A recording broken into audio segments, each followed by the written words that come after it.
bought this restaurant here that it was called the 98 Club back then. And my dad had a restaurant in town called Angelo's by the Sea, and he had two partners, and they decided to buy him out. And she said, fine, so he left, and this was available. And he said, I'm going to open me a steakhouse on the beach. He said, there'll be plenty of seafood restaurants out there, but there's no steakhouses. So that's how it was, and it happened to be right next to John Henry's golf course.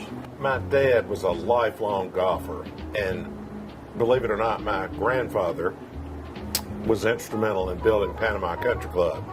And of course, my dad had played out there for years, and for some reason was inspired to build a golf course. Well, he built the back nine first, so there was a lot of tree cutting and earth moving and that sort of thing, all the equipment out there.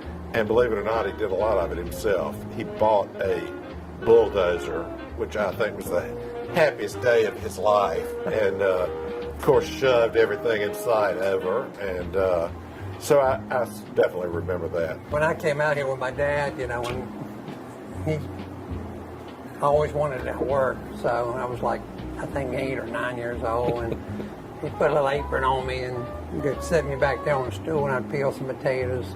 Back then everything was hand cut, with a machine. You cut your French fries and all.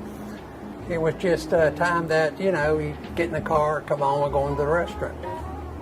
Well, I just remember my dad, he had a group that they'd all come out here and play, and Angelo had a great little bar over here, the old bar back in the back of the restaurant, that it was their watering hole. And of course my parents came up here pretty regularly. We grew up down the street from the yacht club, so they were used to having a little drink in the afternoon. So when we moved out here to the beach, this was their spot up here. People are used to coming to the beach, and they'll go play golf at John Henry's, and they'll come eat at Angelo's, just like a tradition.